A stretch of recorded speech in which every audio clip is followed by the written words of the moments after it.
Why, hello everyone, it's GleeCon, back again, bringing you another episode of Lore of Warcraft. Thank you so much for tuning in. This is a show where we try to cover everything in the World of Warcraft universe. We're in the middle of a long play, a completionist playthrough, all Alliance and Horde quests in order in World of Warcraft Classic. We've done the same kind of playthrough through all of the previous Warcraft games, and along the way, we, in a timeline order, cover all of the books and both canon and non-canon lore that comes out. We just finished up Dustwallow Marsh as an Alliance run, so now we're going to do the same run as Horde. Of course, there will be some slight differences, and there'll be some overlaps. So stay a while and listen as we dive into that. First thing we're going to do is pull up the patented spreadsheet. I probably should patent it, but it's free. It's out there for all you guys to use. So this is a spreadsheet. We do have a little bit of things I sent from some of my peeps out here. Multiple mails, because one of the quests we covered when we did the Alliance, we're getting ready for Great Father Winter. I actually talked about this. I guess one thing at a time. We'll have time to travel. Let me get my mail first. Okay, so I sent myself, I found a collection of patterns when I was out and about in Tanaris, and then we're going to need this Moonsteel broadsword for whatever it is that we're on. Now, I think I was keeping myself off of this because I wanted to make more thick leather, so I think I was being a little patient on the thick armor kit, although I could make more. That's 5 per, yikes. But yeah, I think I was just being a little patient since I can still get a little bit more thick leather from making heavy leather, and I wanted to really maximize that. Okay, we're also at 90 right when we're getting close to leveling up, so I suspect at level 48 we're going to finally get our mount. The reason why we're here is because in order to go to one, we ended here, but also this quest right here, Deadmire, is one of the quests that we need to check this out. I also picked up this quest last time, the Rock Pounder. Pretty cool. Pretty cool thing. I'm going to go ahead and... So this is the bank. What do I need to put in the bank? I could put those recipes. I don't really care. That's a Stranglethorn quest. I could also add that. The cool thing is that there is a bank in... I guess I'm not going to save Mograin's Might. I'm only saving Manual Crowd Pummeler because it has those aspects of it. Okay, I have Tough Scorpion Bracers and leggings and shoulders already. Cool. So the only one is the big voodoo mask that I can put in there, I guess. These can be sold. Alright, and then Widowmaker, I was going to post that, but I don't know. It seems like posting things on the auction house has been so expensive lately. Just so expensive. I just don't want to do it. Can I learn Thick Hide yet? Tough, yeah, Cured Thick, oh, I can. And it's not worth anything. Oh, it requires Deep Rock Salt. Dang it, I hope I've been saving my Deep Rock Salt, have I? I've been expecting. Sweet, I sure have. And that does nothing for my leveling up, so this is just a process of... So now I guess I'm going to start keeping the Deep Rock Salt around again. Oh well. No biggie. I should probably put that Worm Dragon Scale in there. What am I going to do with that?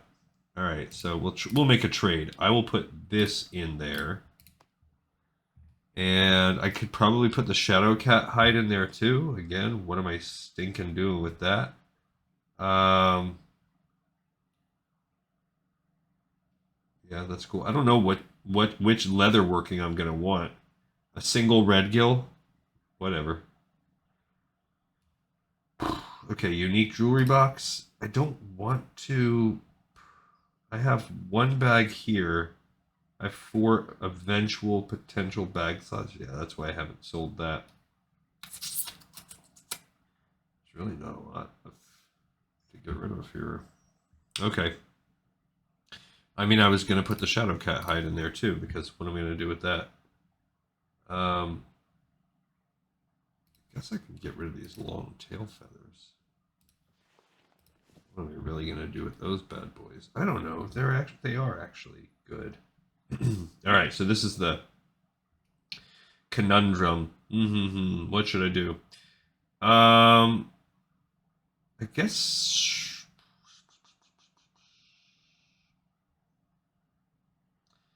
Well, those deviate scales are so low. They do sell for a decent amount. Citrine is useful. Okay, I'm agonizing over this. I suppose. What am I? 220. Okay.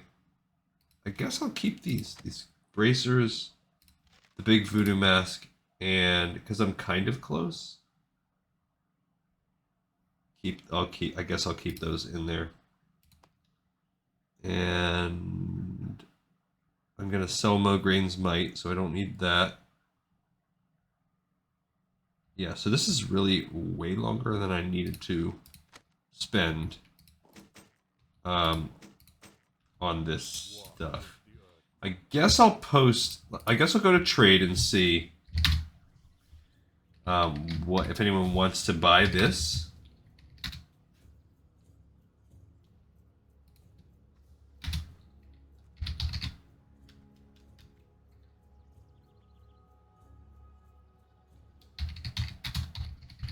I'll just put best offer. I don't really care. I'll do COD.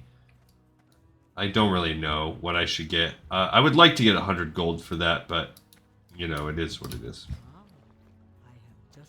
Alright, so there's Mograin's Might. We'll sell that, and we have these extra couple right here. Self-sculpted leggings and bracers. I already have the extra. I don't need them. Okay, so we're ready to go. Let's go pick up Deadmire. Widowmaker, not going to sell, I guess, for anything.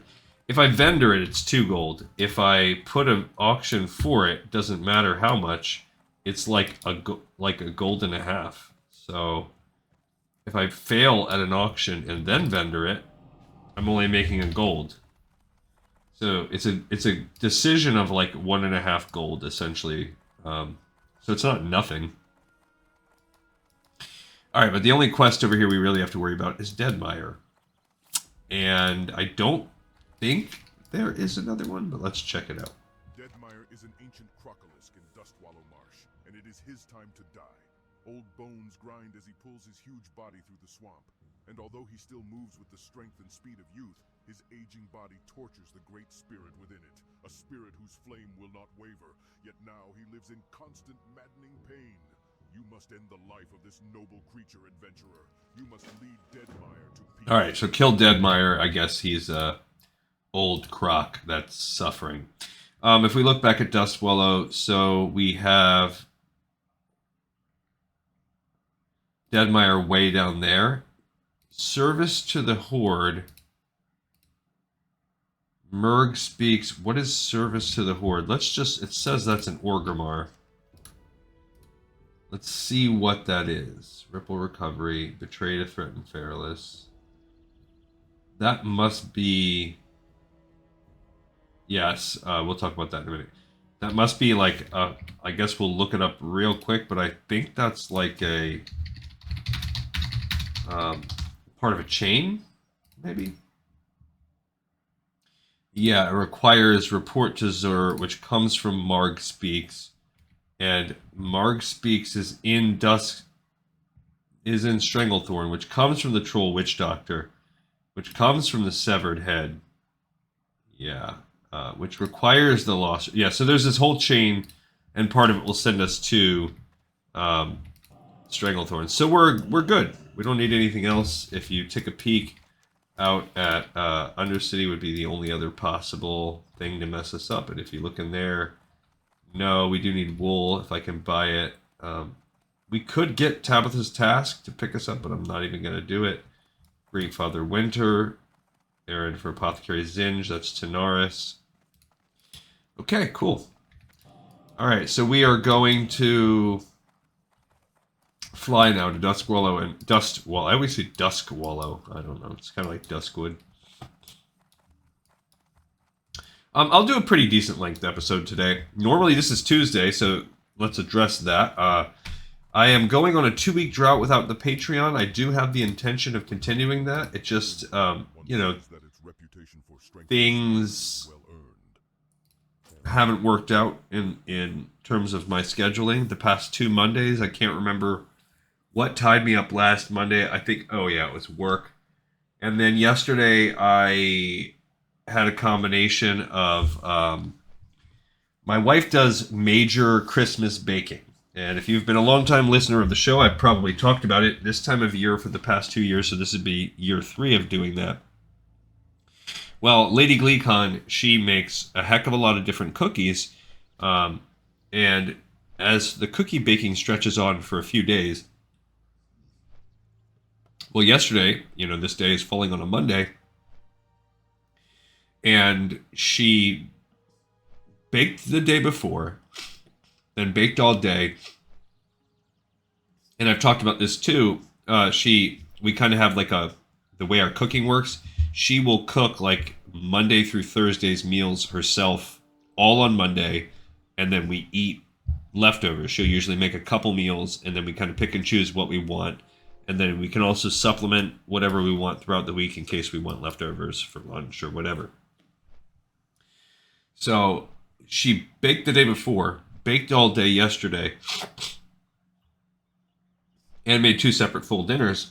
So I got home from work. I had a football game to watch in the evening, but when I got home, it was the entire kitchen dining room was just every pot and pan dirty, everything, and then she's off to work.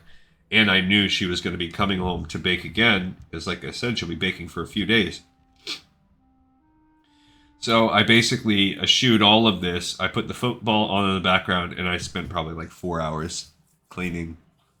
So helped out where I could, since my wife is putting in all the real hard hour and work, but that really took away my time. And all it was taking away from us was the Patreon. So I am now a couple weeks behind on the Patreon, but there's none of that. At this point, we have no members yet. That's fine.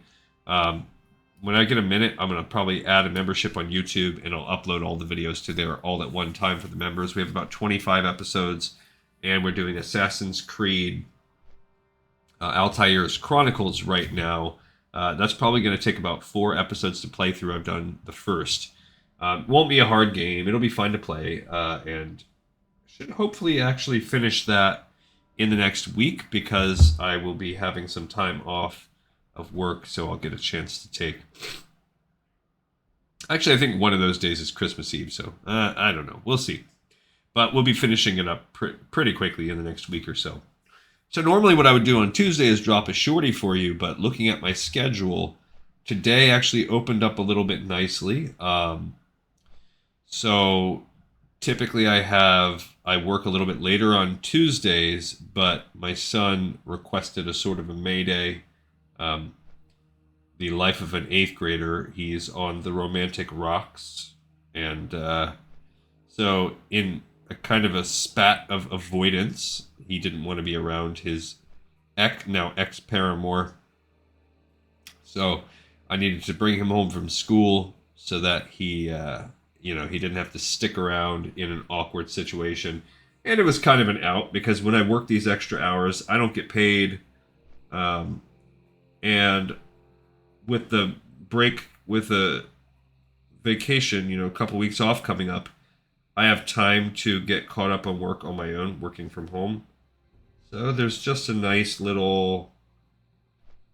It just presented a good opportunity. And then tomorrow, we have some other things going on that I'll talk about in a minute. All right, so there's Deadmire. He circles down there. The Tiara of the Deep, we're going to ignore. We have these same unique ones we had before, as well as the Hungry and the Hoofprints stuff coming from that direction. But before we decide to work in either of those 2 paths, and I actually think we'll go down before we head back north to get these, let's explore this little town, and if we can remember, let's buy some soothing spices, 3 soothing spices, because that'll allow us to get ourselves taken care of pretty early. So this is Brackenwall Village. It's the hub for the Horde in the Dustwallow Marsh, and this is, I guess, a marsh that's more important in the Warcraft 3 time. Let's check and see what they have. We've been here a little bit because of, I think you come here for cooking, or maybe first aid. So this guy has pattern for an icy cloak. That's a 200 tailoring, pretty neat, but we don't need it. Okay, this guy has a quest called Nazir Bloodpike. That was Gokka. Theramore Spies. Truce. Outlying skirmishes and covert actions are taken by one side against the other, and it is our duty to ensure the Horde is on top. Now is the chance to do just that. Alliance infiltrators have taken positions east of Brackenwall Village. They spy on the village and report our movements to Theramore, which we cannot allow. Hunt down the infiltrators and slay them. Send a clear message to their superiors that we will not tolerate their spies' presence. Now, if you remember from the Missing Diplomat questline, there's a tower. And I want to say it's this tower. It's somewhere in the ballpark of that spot right there on the map. The traitor, who is part of the capturing King Varian Rin, he's posted here to help guard the Theramore Spies, probably so that they have a launching point from which to go around here to spy on Brackenwall Village. So this is a neat little way of looking at the battle between the Alliance and the Horde. It's done well in this zone. The peninsula right here would be more Alliance. This area abreast and to the north of the Barrens is more Horde. And down here is No Man's Land, controlled by the Black Dragons. We've just picked up the Theramore Spies quest, and we will help them. Okay, so let's go to right here and pick that quest up. We also need to open up this, actually. I forgot. So we're going to insert 3 columns. To the left. Okay, I'm going to insert this quest right here, but we also need to pick this up, and this is going to be Dustwallow Marsh Horde version, and we need to add some of these. Okay, yeah, just add a few over and then match that. Okay, so we just picked up Theramore Spies. Oh, you know what? That's actually the second one. Because the first one we truly picked up was way down here, Deadmire. That's the true quest that we picked up to get everything started. So let's get that going on. All right, so notice that they have allied with ogres. There are actually some ogres, so this goes to show there are still remnants, as in Warcraft 2 and 3. There are remnants of the Horde of the Ogre and Horde alliance still in play. Zanara is our bower, female orc. If you want ammo. Okay, there's another Brackenwall enforcer. Yet another. There's Shardy, our flight path person. Now, as we move to the center of the camp, you can actually start purchasing things from some of these ogres. Okay, there's Zolg, the weaponsmith.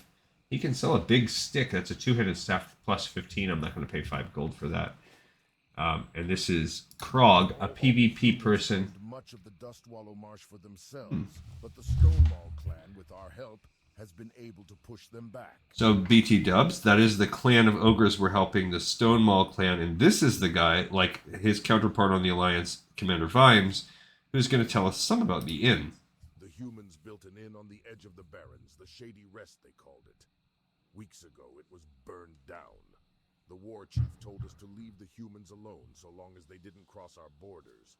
But it appears someone violated his wishes. He has put me in charge of getting to the bottom of it. If you wish to provide assistance, go to the remains of the Shady Rest Inn and return any clues you find to me. So this is why the Horde is interested, because whoever did burn that down was acting against Thrall's express wishes. He does not want to instigate a battle with the Alliance, particularly in Jaina Proudmoore, his good friend's realm. Let's talk to the leader of these ogres, Overlord Mokmorok. Bow before Overlord Mokmorok. Rexar make me mighty leader of Stonewall clan. Me good leader, me keep clan safe. Big dragons come and make fire at old home. Me smart ogre, find new home for our clan, here, in this little cave. Leave old home so fast me forget stuff. Tiny Torrent, go get my things. Go south and find my yummy grog, my snuff, and my strongbox. Me like you after you do that. You look in Den of Flame and Stonewall Ruins. They be there. Me sure. Alright, so now this is called Overlord Mokmorok's Concern. It is... where... Yeah, it's on par with whatever, like the Deadmire quest, because it has us going to the south. It's actually, according to Questy, an elite quest. That is because the area where it sends you, originally when the game dropped, was all of these black dragons were elite. At some patch before before Burning Crusade came out, and before pre-patch events, they nerfed all of those mobs. They're one of the basically they did the same thing around Sunken Temple. Any area where there were just tons of dragonkin, when the game launched, those guys were sort of gatekeepers, keeping us out of certain areas of the game, and that eventually they nerfed all of those so you can just kill dragonkin. It's one of the more odd things, and I don't know why it was so necessary. Maybe that was keeping you from exploring key areas and doing certain quests, but even if that was elite, we could have handled it. There's not almost no elite quests in this zone. But for whatever reason, Lord Mok'Marok's concern is still tagged as elite, even though it is not elite. Okay, on this side, there is Crack the Armorer. Gotta love a name like Crack. Dogol, no idea what he's all about. Another ogre named Ogmar the Butcher. Okay, he has just some recipes for us. We already know Roast Raptor, Carrion Surprise. He can teach us Dragon Breath Chili and Heavy Crocolisk Stew. So this is a good place to facilitate or supplement some of our recipes, which is good because we're far behind. I think if you look at our recipe list, we didn't have as much. Dragon Breath Chili is something to do with the mystery meat now, and we'll actually get some small flame sacks while we're here. Crocolisk Stew, though, is already, if you look, I think that's already, I don't even see it.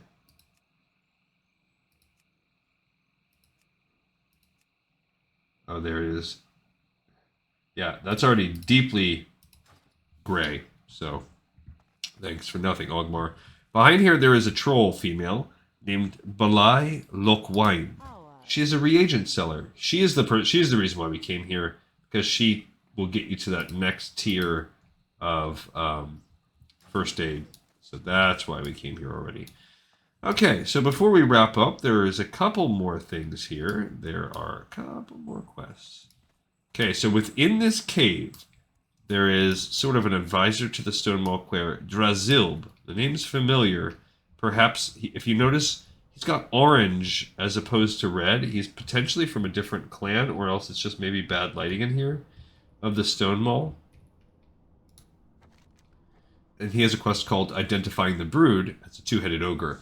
Whilst that craven fool Mok'Marok wallows in power, and Tharg wrestles the demons of sorrow and vengeance and vies for leadership of the clan, I seem to be the only one concerned with identifying the source of aggression on our old home.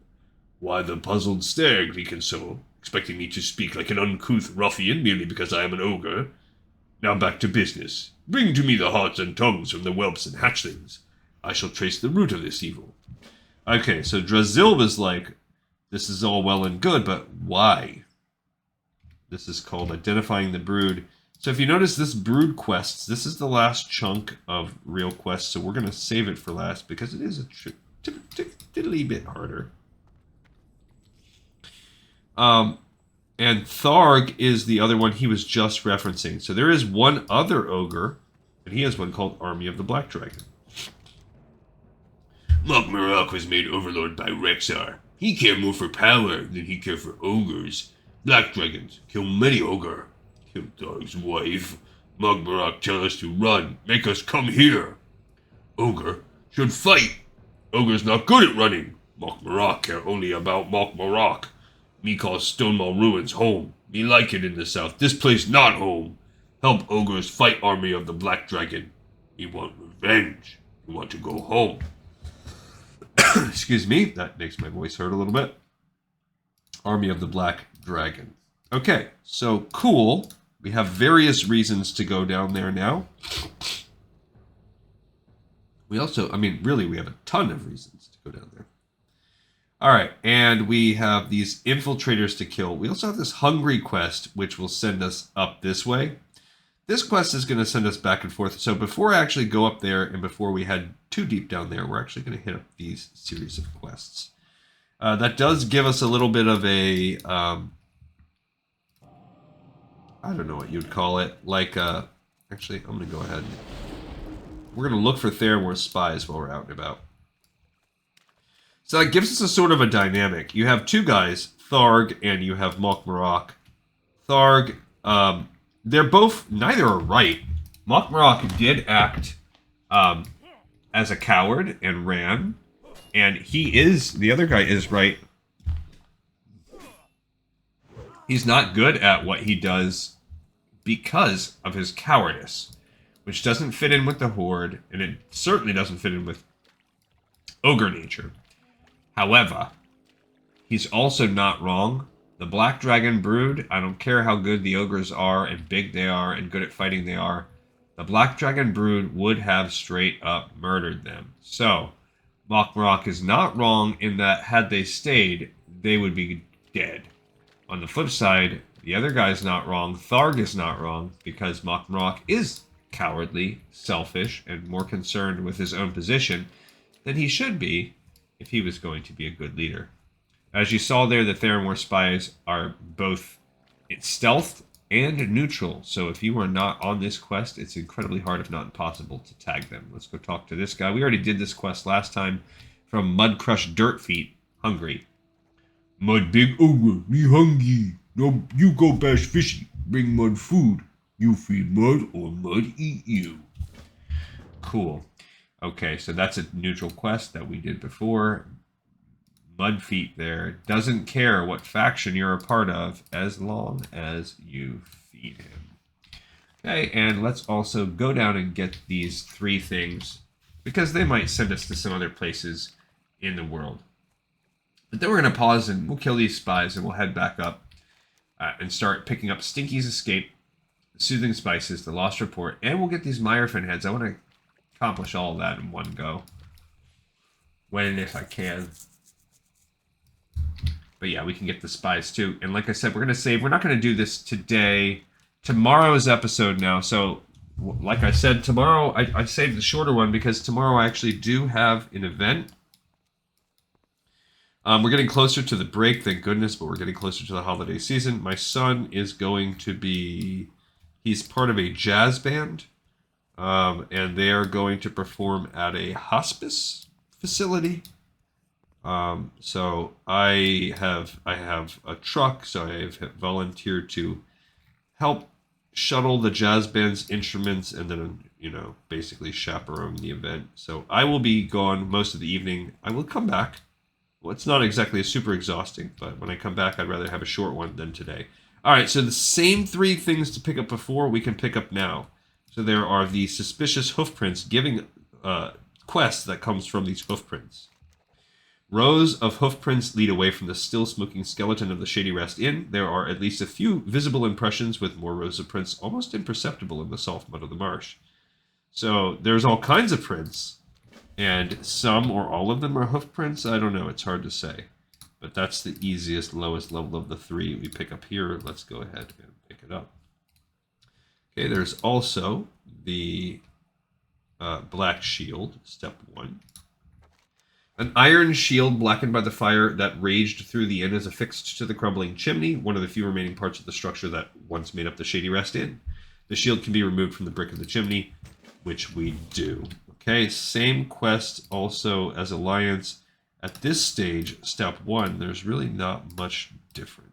So we'll pick that up. Now, this other one gives us a quest called Lieutenant Paval Reethe. When you are Alliance, when you're Horde, it's simply called... Oh, it's still called the same thing. A glint of light on the ground catches your eye from underneath the rubble. Brushing debris and ash caked onto the object reveals the insignia of a gold anchor on white, enameled on the surface the sign of Theramore. Underneath the anchor is embossed the name Lieutenant Paval Reethe.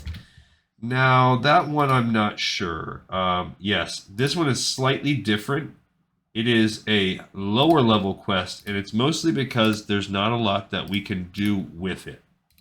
When you are Alliance, this is going to provide you an opportunity to actually start investigating, because Lieutenant Paval Reethe, as we learned on the Alliance quest line, he's a deserter. He is part of the faction that was loyal to Dalen Proudmoore, and it is... they don't expressly say it, but I think it's indicated that somehow he was part of this. Was he hiding out there? We don't know because we never find him. I heard a stealth. Could have been that rogue. So yeah, they don't really... Oh, it's that spider.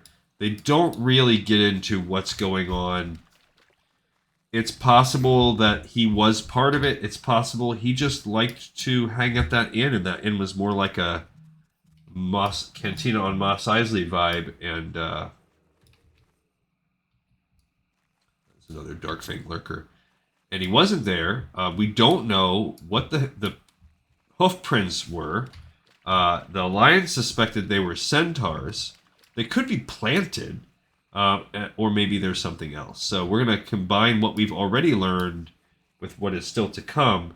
But the bottom line is that we just don't really know who burnt this inn down.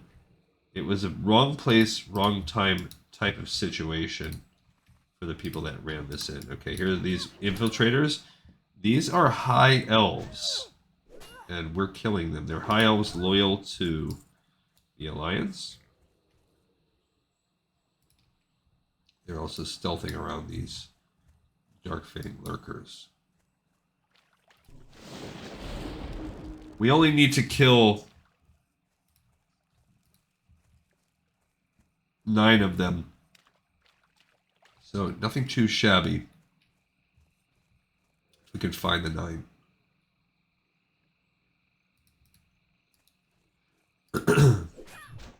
Now this one is a pirate.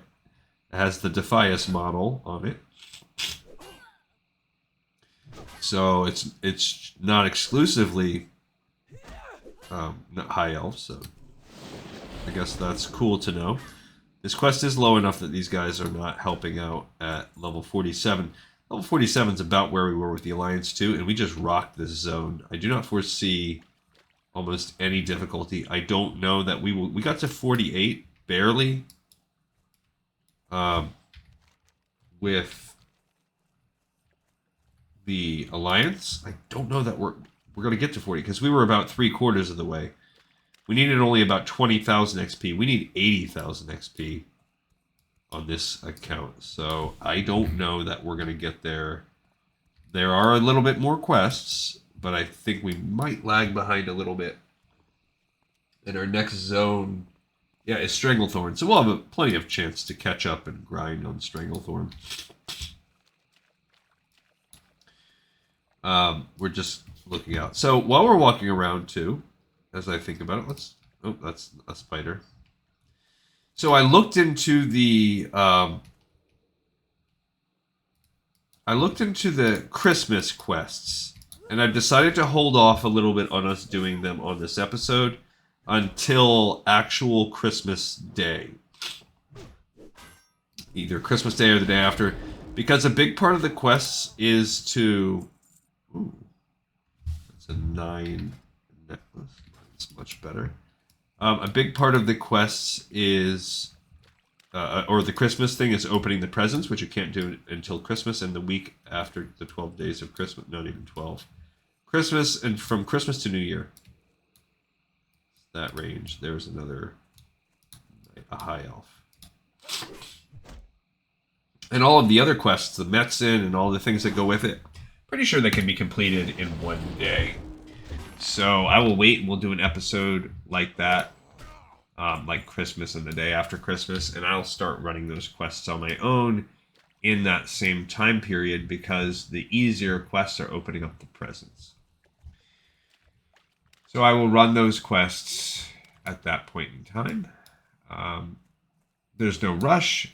It gives us a week or so to continue doing what we're doing, to finish out Dustwallow, and possibly do a little more. I thought I heard 2 stealth.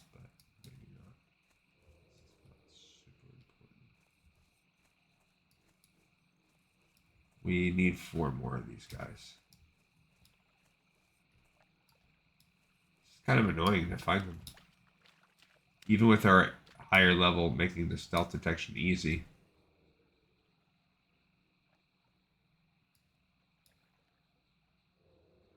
I hear them. Don't you?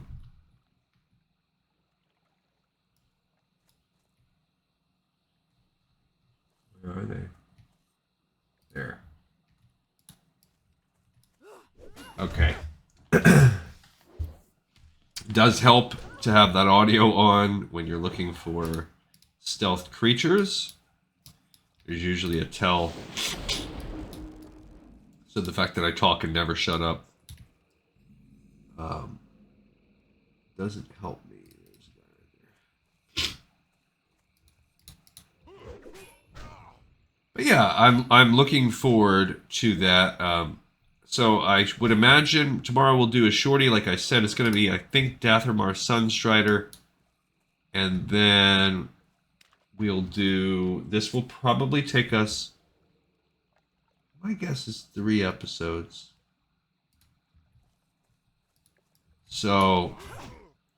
I should be able to make runs on Thursday, Friday. And then we'll start Stranglethorn over this weekend, which I enjoy. I do have a busy weekend, but I should still have time for you guys. We're having family get-together Christmas on Saturday, but that will be an evening thing. And I have late afternoon, evening things on Sunday, but again, should have plenty of time, ample time to get these episodes off the ground. I need one more spy. Doesn't help that we have competing stealth auditory cues. Gonna make me have a seizure. Okay, so the reason why I wanted to get this is just because I felt like it was close to the area and I didn't know if there was gonna be a that's a black silk pack. That'd be cool to have some of those, but I don't have a horde tailor and I'm not making any more accounts. I might play some retail tonight, not sure. Not retail, excuse me. Some era. I have not played retail in a while, guys. It's even though it's got really good reviews, I'm really looking forward to play. I'm kind of committed to holding out to doing it whenever we get there together. Good work. Their infiltrators are skilled, but they're not good enough to escape the watchful eye of the Horde. For the Horde! Adventurer, 2 of our spies were sent to steal documents from a ship at the Theramore Docks. They gained the papers, but were discovered and were forced to throw the documents into the sea. One spy later escaped, but was unable to recover the prize. He reported his failure to me, and I now charge the task to you. The documents are in a footlocker, in the waters somewhere beneath the Theramore Docks. Find those documents, adventurer, and bring them to me. Okay, not that tough of a quest. The problem with this quest is there is a very high-level elite shark that loves to patrol those waters. Okay, we just finished Theramore Spies, and we're picking up Theramore Docks. We'll get there when we get there, because that's going to require us to go way over there. When we do this run, we'll go. Let's continue this investigation. Not a lot to say there. I think it said one of the orcs survived. I think the other orc that did not survive may be this one over here that's buried with the lost report. That's a possibility. Can't do anything there. Cool. All right. All right, so let's turn in all 3. The suspicious hoofprints. It could have been the Quillbore, I suppose, or maybe even the Centaur. Their presence in the Barrens is not insignificant, and I would not think it a stretch to commit such an act. Did I tell you? It wasn't just that the inn was burned down. The owner's woman and pup were killed. Bad business, that. Nonetheless, I will send Kogoro to find where the tracks lead. Okay, so the orc also thinks that it is the Centaur, and thinks, or the Quillbore. So that's their initial, nothing different. Second, we're corroborating what the Alliance have said, like, also, they didn't just burn the inn down, they killed the wife and kid. Not cool. So even the Horde is saying not cool to that. So we've got suspicious hoofprints. That one is fully done. That, portion of the dock. Wait a minute.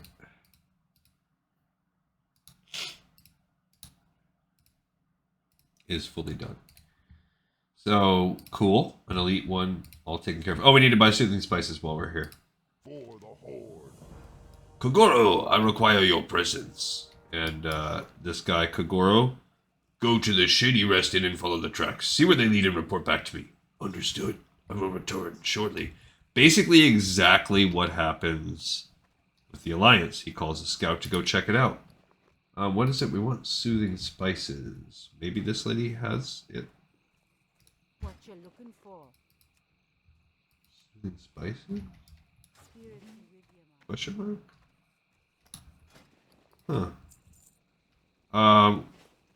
There, we might be kind of out of luck, actually. I don't see a person that... There we go. That's tailoring supplies. A bower. Is there not someone that sells soothing spices here? That's a shame. I mean, we do have to go elsewhere for some of the other quests. We just have to be really careful that we buy soothing spices. Can't believe not even the butcher has soothing spices. So that's just something we got to be careful about. Let's continue this part. Weaponsmith. Yeah, no one back there. Okay, the Black Shield.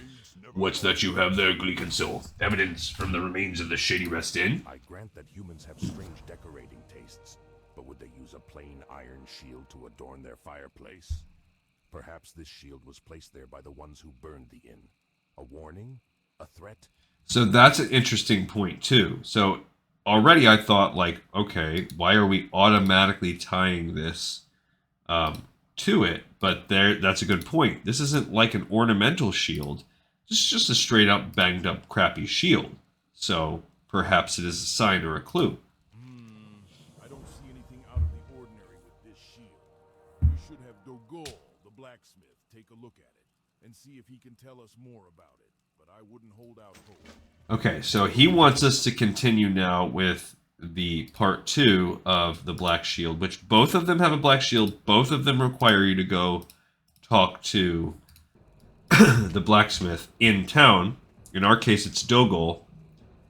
The conclusions are just slightly different. Something for me, Shaman? This is good shield. Very strong. Heavy, good. But Dogol don't need it. I make shields, not buy them, Gleekensil. You should know that.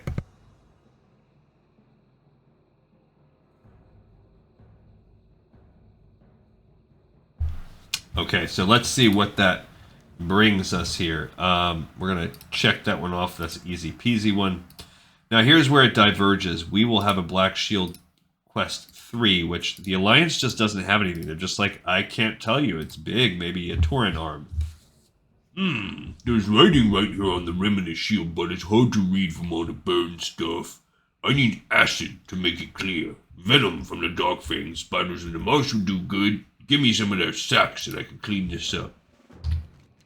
Okay, so from any spiders all around, we just go kill spiders and we can potentially get some venom sacks. Possibly even from these spiders we're going to need for him. But I don't know. I don't think so. Let's go ahead and mess with this Lieutenant Paval Reethe also. What do you need?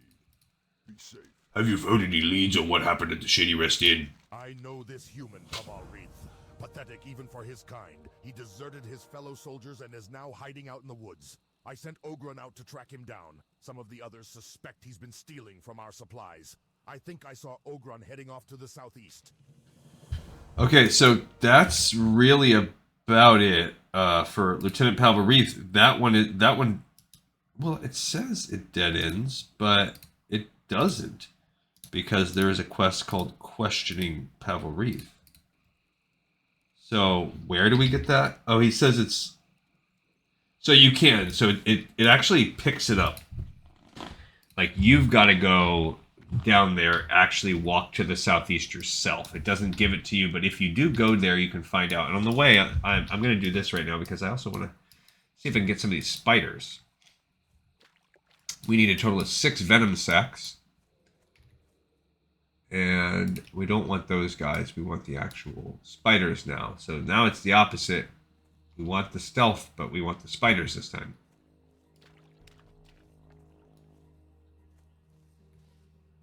Should be able to find. There, saw one over here. There we go. Okay, so I don't know what the drop rate is on these guys, but we need the acid because he's going to use it to clean some of this burnt soot and stuff off the shield. BT dubs, we've already gained almost 3 gold in our journey to try to max out.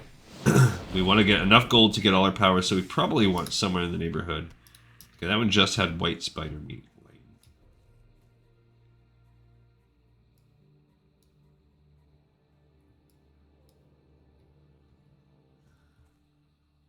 This is Theramore. It's the opposite problem this time. Stupid audio cues. There's a spider over there too, so it doesn't have to be the lurkers. It could just be this kind. These guys are actually worth XP too, so I will take that. Oh, that did not work. The toxic bolt cannot be interrupted. Good to know.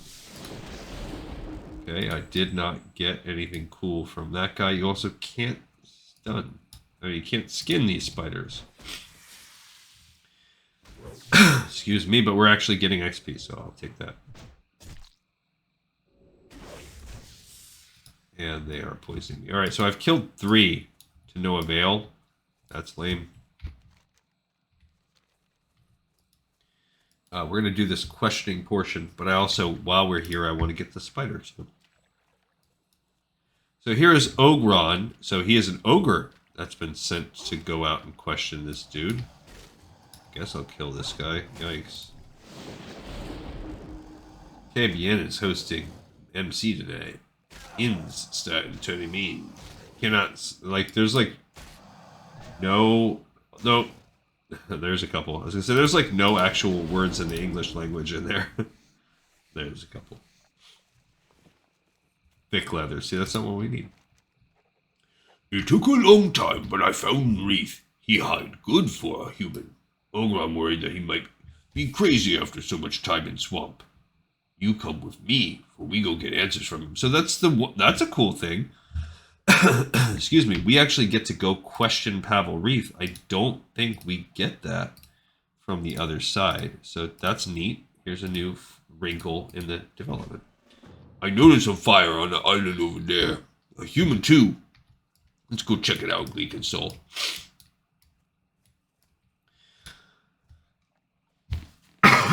Excuse me. So let's go see. It's not exactly an escort quest, but it's kind of sort of like that. I don't know if we have to ensure that Ogron stays alive or not.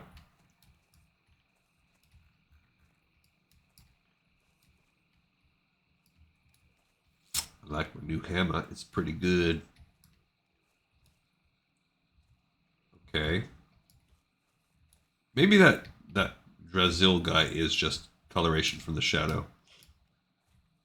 That's Reethe, alright. Let's go see what he has to say. Yeah. Alright. What do you want? Just leave me alone. I swear I didn't steal anything from you. Here, take some of my supplies. Just go away. Just tell us what you know about the shady resting and I won't bash your skull in. Well, I may have taken a thing or two from the inn, but what would an ogre care about that? Look here, if you don't tell me about the fire... Not one step closer, ogre. And I don't know anything about this fire of yours. What was that? Did you hear something? Lieutenant Caldwell. Paval Reethe found you at last, and consulting with ogres. Not fair. No fear, even deserters and traitors are afforded some mercy. Private, show Lieutenant Reethe some mercy. Gladly, sir. Paval Reethe staggers backward as the arrow lodges itself deeply in his chest. I didn't think you had it in you. Now let's clean up the rest of this trash, men.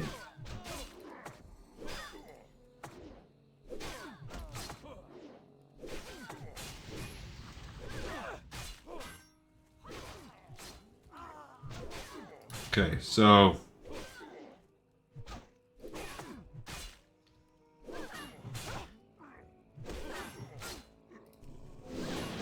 Oh! So, spoiler, you do have to have that guy live. So I screwed it up. Dang it. That was my bad. I didn't realize that, and actually I wanted this. But I thought, I must have clicked the wrong thing. I wanted to... So I screwed that up. So you do need that guy, I guess probably because there's like some conversation left in the script after. But I butchered that, which means I have to go through that whole thing again. Must be your lucky day. Alright, I'll talk. Just leave me alone. Look, you're not gonna believe me, but it what? Oh, like, looks like the girl could shoot. Because he says, Ogren says, damn it, you better not die on me, human. so I don't, what we're really indicating is what, you know, that it's kind of hard to say. So we'll give it a minute. We'll hunt some spiders while that guy reses, rejuvenates. He's not there. Okay, so basically, that guy comes to. There's a vibe there. I would say there's nothing explicitly said, nothing corroborated. We have no real evidence, but there's certainly a vibe from that encounter of, I'm a guy, you know, that narrative kind of some narrative cliches. I'm a guy. I'm about to talk. You thought I was a suspect. I'm not, but I do actually have information that you're interested in. But right when I'm about to tell it, someone comes and kills me. And why did those people kill him?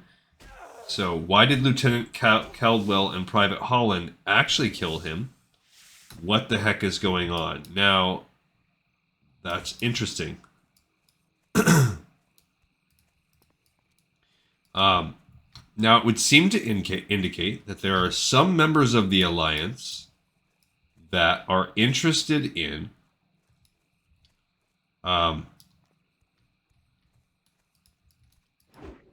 for whatever reason, that inn being burned down.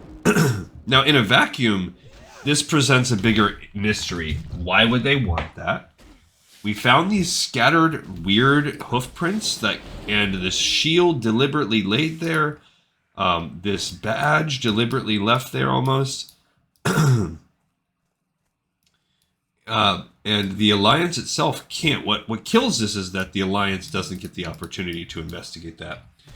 However, we did read a book. I can't remember what it was called, but it was the book about the burning blade or the searing blade or whatever it was. But it was all about how there was an infiltration, essentially, and many people were taken over by the searing blade or whatever who want to sow chaos on Earth. They're part of that faction, and one of the main ways they would like to do that, also they want to foment, is by fomenting a hostilities between the Alliance and the Horde. So that, to me, is, you know, being part of the greater lore structure. I think that's what we're seeing here. I think we're witnessing people, both quote-unquote members of the Alliance and Horde, that are working together in concert. There we go. We finally got a venom sac in order to make both sides mad. So that's actually what I think is happening here. That we've got these hoof prints and this large Tauren-sized shield that's going to make the Alliance think maybe the Horde has something to do with this.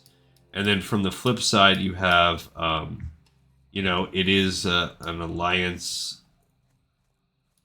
Well, really, I don't know. It might not even be Horde involved. Because why would the Horde really care who did it? Other than the fact that now the Alliance would then blame the Horde. They'll go fight the Horde. And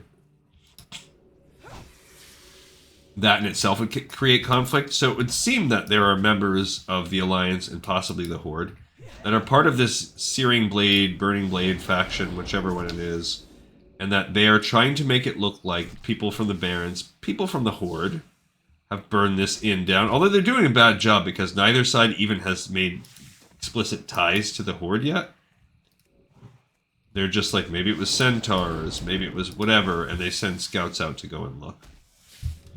Okay, I'm just continuing to hunt these guys. I guess we'll kill Deadmire while I'm down here. I don't know. I didn't realize these stupid spiders would be so bad. Like, the drop rate would be so bad.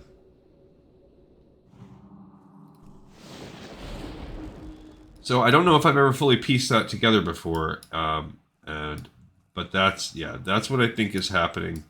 I think this is Searing Blade action, and it's all a red herring to continue to increase the hostilities between Alliance and Horde, because that's what that faction wants. Which makes sense when you read that book, and I think without reading that book, I wouldn't put that together, but this is the area, one of the main areas between here and Northwatch Hold. Like, this is a serious stretch of major hostilities where the war, essentially the Third War, has never ended. And the Alliance and Horde are just constantly living on the front lines against each other. And while they want to work together because of Thrall and Jaina, what leadership is pushing doesn't match up with the day-to-day struggles, as evidenced by this burnt down inn. And what the people experience. What they don't know is they're also having those feelings kind of stoked. And I can't believe this drop rate's so bad. Like, we've killed a bunch, and drop rate's pretty bad. I'm gonna make a loop. Basically, we'll work our way down and then work our way back up to Ogron. Try that question. Now that I know I've got to get that guy going again, I'll drop my totems earlier. I will try to be better about this Magna Totem. Maybe I did drop it and they just killed it.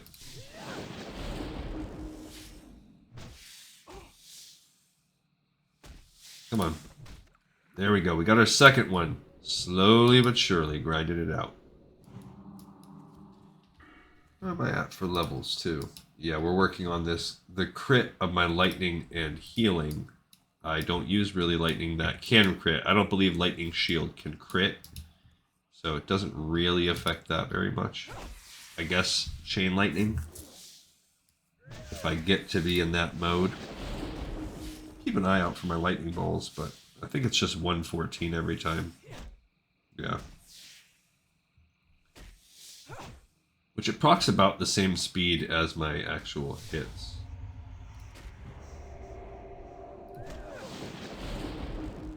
You guys are kind of tough. Okay. Got some shadow web. Don't know what that shadow silk does. If you're not a tailor, there's probably a couple things that need it.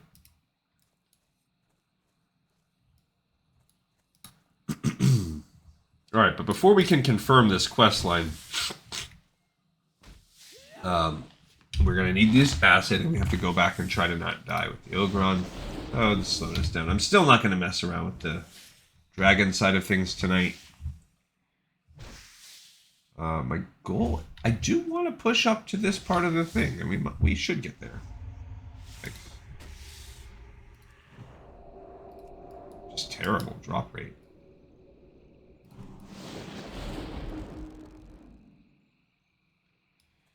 But at least the spiders are all along this little mountain side. So we do have a lot of these giant Darkfang spiders. This is Beazel's wreck. We had to come here for Tanaris, if you recall. I mean, for Thousand Needles, when we did the Shimmering Flats. We've actually been in this little area already. On both factions. Probably we fought as few people as we could. We were a lot lower level back then. Alright, we got our third. We are halfway through these acetic sacs.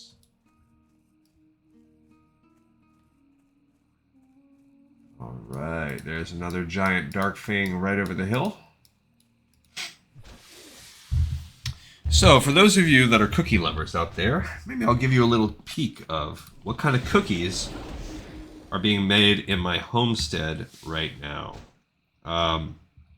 Every year my wife makes a collection. This year we're reducing the amount of cookies that we make because I have 4 kids. There we go, we got our 4th sack. When they were younger, we could make a lot of cookies. And as I've said on previous years' episodes, what we do is anybody that lives anywhere further away where we might not see them and you might otherwise send them presents, we send no one presents. Instead, we send everyone that we know tins of cookies. So we seal these tins up and mail them off across the country from the East Coast to the West Coast to everyone that we know, that we care about. So there's probably a dozen or so people that receive this cookie care package every year. And sometimes there are as many as 20 to 30 different varieties of cookie. My wife often goes buck wild with the cookie types. And there are some that get changed up and experimented and tried, and there are some staples that have always been going on. But, you know, the kids are older. My youngest is 14. The rest are all in their 20s, and it takes a lot of work. And some of the cookies over the years, over the decades, have become almost chore-like. So we are... The ones that we are making this year that have always been, I am a fan of a good butter cookie or a butter spritz cookie. It's probably my favorite kind of cookie on the planet.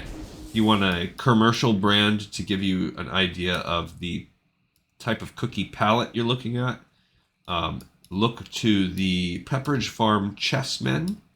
That's like a packaged cookie version of a butter cookie or a spritz. It's a little denser and not as flavorful, of course, as a homemade one. The spritzes are lighter and smaller. You can eat one in one bite. And there's my wife puts a little, you know, for festivities for the holidays, puts a little sprinkles, little red and green sprinkles on there. I love them. I could probably eat 1,000 of them. They're just delicious. Delicious. It's my favorite cookie on earth. They're good with milk. They're good without milk. And I am a sucker for a milk and cookie, but I can't always eat that much milk and cookies because dairy is not my friend. So they're just the perfect hybrid. I can mix them in with the other cookies. Those are the ones that Daddy Glee always requests each year. Ooh, what's this? Mail. Hello. Okay, I have 17, and this is 15. Dang, just a little... They're better for damage, but they're just not quite as good as what I have. All right, so my son, my youngest, as in recent years, has been a fan of these ones that we've been cooking now for at least 10 years. They're called Chocolatey Melting Snowmen. So this is a chocolate-based cookie. Medium crispiness. Probably slightly, like on a scale of 1 to 10, probably a 4, with a 1 being like a real soft-based cookie and a 4 being like a thin crust, crispy wafer. So they're a little bit on the soft side. Chocolate-based, which I'm already less... I do not like most chocolate cookies, so that one's automatically going to lose points for me. And it is... The chocolate batter also has... It's infused with peanut butter. So the cookie itself has a very peanut buttery chocolatey flavor, which are on my least two favorite types of cookie. I do like chocolate. I do like peanut butter. I like a Reese's. But I don't really like peanut butter cookies. I never really have. Just not my favorite. I don't hate them. I'll still eat them. I'll still eat 50 of them. They're just lower on the ones that I like. And then they have a white icing on them. And then the icing is made to cutely look like a snowman. So you put a couple little sprinkles. Usually we'll have some black hard sugar sprinkles to make the eyeballs. And you'll make like a small orange sprinkle to be like a carrot nose. A couple brown little thin sprinkles to be like little arms. You basically decorate it how you can to make it look like a melted snowman. And it's half of a Reese's peanut butter cup. So you're basically eating an iced, sprinkled peanut butter chocolate cookie. There we go. We got our 5th sack with a half a Reese's cup smacked on top. You can see right off the bat why my son loves this. If you're a fan of chocolate and peanut butter, this is a good combo. And if you are a fan of candy, my son probably likes candy more than cookies. So this one's right up his alley. My other daughter, who now is living home again, her favorite has always been these things called Hawaiian wedding balls.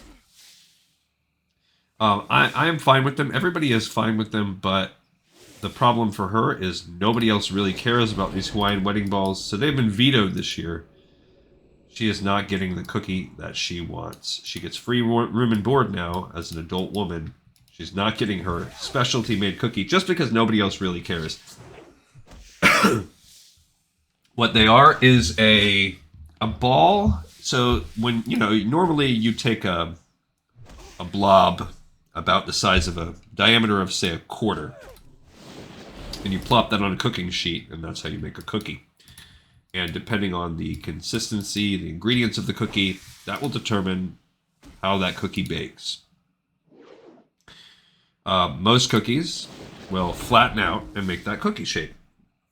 Well, the Hawaiian wedding balls will not. They stay in a ball. They're the dough is, it's hard to describe. It is a white dough. It is infused with the main primary secondary flavor profile is macadamia nut. This is a Hawaiian cookie. So it's a white dough, and because it's a white cookie dough infused with nut, it gives you a consistency and flavor profile very similar to, say, a pecan sandy. But not quite as good because the hazelnut is not as good of a cookie nut as a pecan is. So you have just a little bit of a worse flavor. It also doesn't flatten out like a cookie. And the kicker for me, what makes this cookie less than enjoyable, is it is caked in powdered sugar. So it's the macadamia nut's not a super sweet nut. The dough itself, not a super sweet dough. It's not easy to dunk to make it a good milk cookie. And it is covered, just coated in a thick layer of powdered sugar. If you are a fan of macadamia nut, and if you are in particular a fan of powdered sugar, this cookie is for you. My daughter loves and always has loved powdered sugar. Powdered sugar, so if you like those powdered sugar donuts, if that's right up your alley, you will probably like this cookie a lot. To me, powdered sugar donuts are a piece of crap. You take a donut, there are many ways to sugar and sweeten a donut. Powdered sugar is just the messiest option. And powdered sugar also often acts as a barrier between the delicious absorptive nature of milk.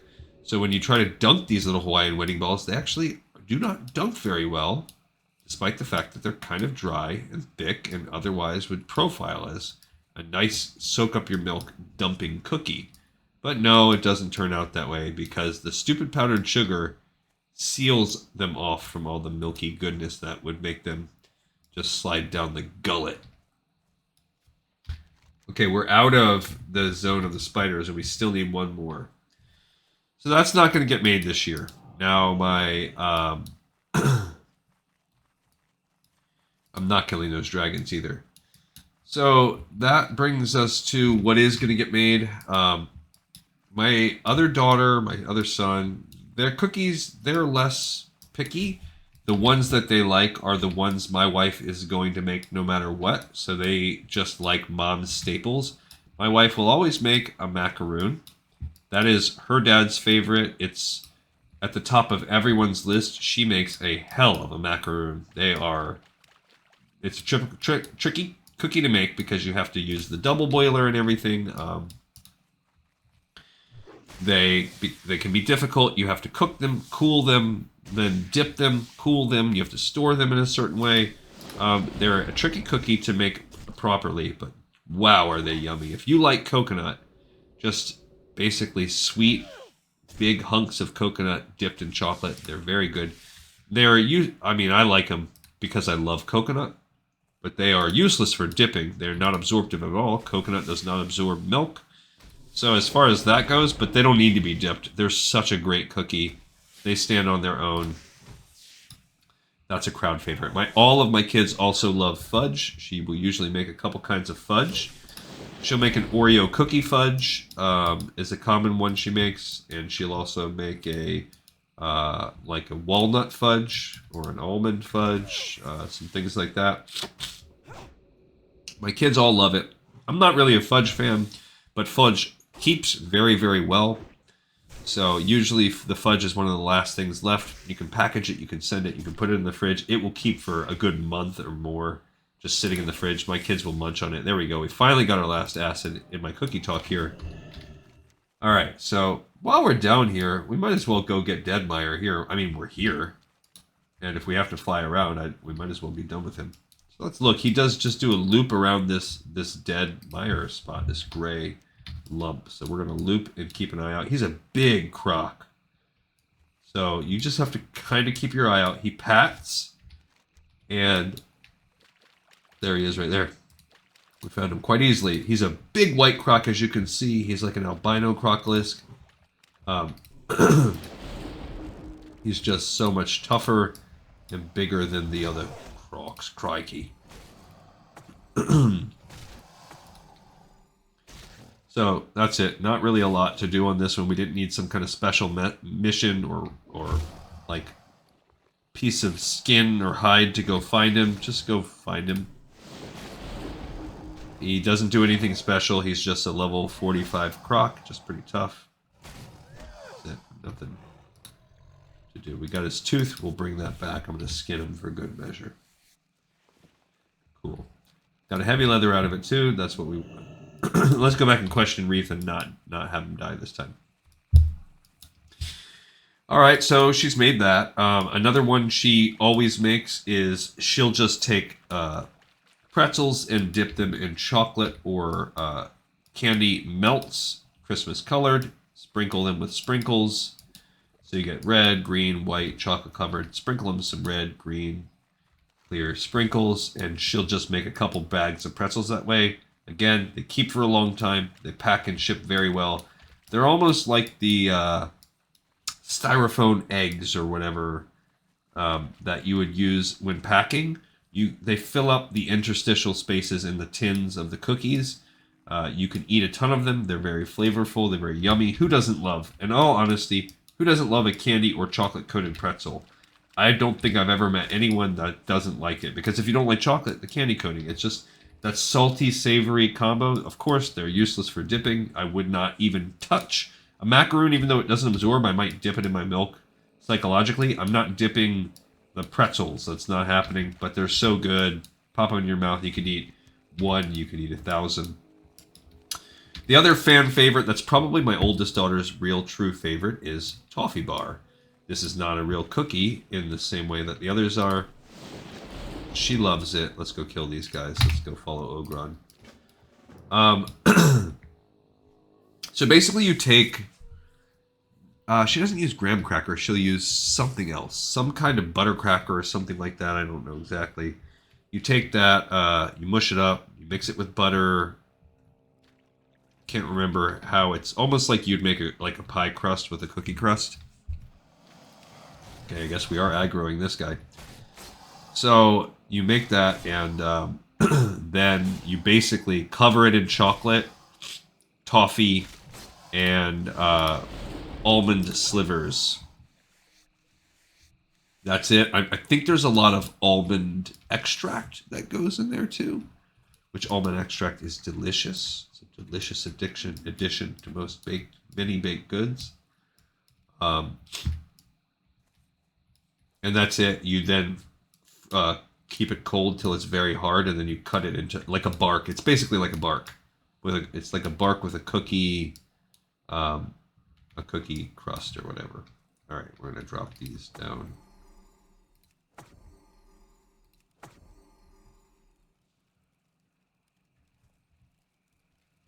Okay, I'm gonna wait for this, and then when we get a little closer to it, I'm gonna drop this magma totem. All right, so yeah, that's a good one. I'm gonna drop this War Stomp also, because they're gonna start fighting. He's gonna shoot him. Cool. What can I do for you?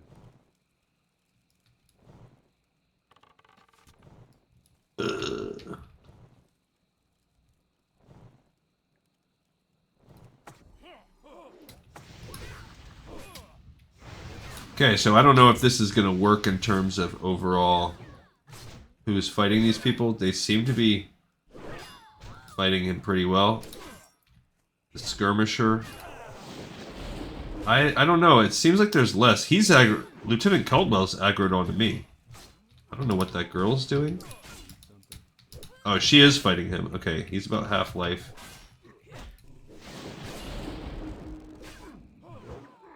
Okay, we got her. Where's the dude? There he is. Alright, this time, me smash, you died. This time we got them all. Okay, so, still with us, Reethe? Then that's where he says, just leave me alone. Look, you're not gonna believe me, but it was light. It looks like the girl could shoot. So, Looks dead to me. Not much use to us like this. You better go back and tell Krog what happened. so, By the way, thanks for watching my back. this time, sorry I did such a crappy job the first time, buddy. I could talk cookies all day, guys. I love cookies. I love pies. You know, it's kind of silly and cliche, and obviously marriages go much more deeper than this. Much deeper. But if I had to, there's a lot of factors here. But I gotta say, the ability to have someone, one or the other, in a marriage, and ideally both, be able to cook is probably one of the biggest contributing factors to a marriage that has longevity. Looks will fade. People will inevitably annoy you. And there are, of course, more important factors, but I'm going to tell you. The ability to have a good cooked meal or good cooked sweets. Oh my gosh. Should we do the shield? I guess, let's see. Let's lower level since we have a choice here. The black shield. Let's do the black shield first. So we got the poison for this dude. Acid. Did you get them sacks from the spiders? I don't like spiders that are so big I can't sit on them and squish them. Thanks for getting them, Gleek Soul. Now I rip them open and pour them onto the shield. Oh, I think I might have dropped too much acid onto the shield. Let me just rub a little. Kinda hard to read, but it looks like the name Mozart. Never heard of him. Maybe Krog knows. Krog knows many people. Okay, so we did just complete Black Shield 3 and picked up Black Shield 4. We're already past where I needed to be for today, which is fine. Not where I needed to be for today. I don't care about that. Alright, so let's turn that in. Loktar. Mosarn? Sounds familiar. I can't put my finger on it. Maybe it'll come to me later. It probably isn't important. A shield can come from anywhere and not mean anything. Alright, so that's another clue. Oh, he gives us this Finding Reethe clue, too. If Reethe is somehow involved with the burning of the Shady Rest Inn, you'll have to find him and get some answers out of him. I sent Ogron to track him down. He was headed off to the southeast. Meet up with Ogron and then go find Reethe. So that's just kind of letting you know, like, hey, I'm not giving you a breadcrumb, but this is a sort of a non-breadcrumb breadcrumb. But that is a dead end. Mozarn, though, is maybe someone we'll meet later on. It is good that Reethe will no longer be lurking around the swamp, but it is a shame that humans are built so frail that he could not recover from a little arrow wound. It seems that this thread of the mystery has led nowhere, and we must look elsewhere. Okay, so that takes us as far as we can get there, because he died, although we have learned some interesting tidbits for sure. Okay. And this is now going to give us the Black Shield 5. I think this might be the end of this quest chain as far as how everything goes. I remember now. Mosarn is a well-respected blacksmith in Thunderbluff. I knew I had heard his name somewhere before. In thanks, the Earthen Ring awarded me with a set of armor crafted by Mosarn. Very good work. Perhaps he can tell you more about the shield he crafted. It's not much of a lead, but since we didn't get anything useful out of Reethe, it's all we have. And I kind of feel the sneaking suspicion that this is all a dead end anyway. I think it kind of trails off. But maybe it will give us one final clue. Okay, I don't need that. That was a pinch weaker. That I don't need. Boom, boom. I'm gonna, I guess, save that silk for now. The white spider meat. We can cook a couple spider sausages here at the fire. I didn't have any. Cool. Oh, good. That it did increase my cooking 1 point. We're doing good on cooking. All right, so now let's go up into the world. Let's go do Stinky's Escape. How is our time? All right. Oh, we're already at an hour 20. Holy cow. All right, so I'll do a little, about 30-ish more minutes. And we're going to do Stinky's Escape in that time and start the Jarl chain. Not finish it all. I don't think we'll probably get to the Myrefin heads and all that stuff today.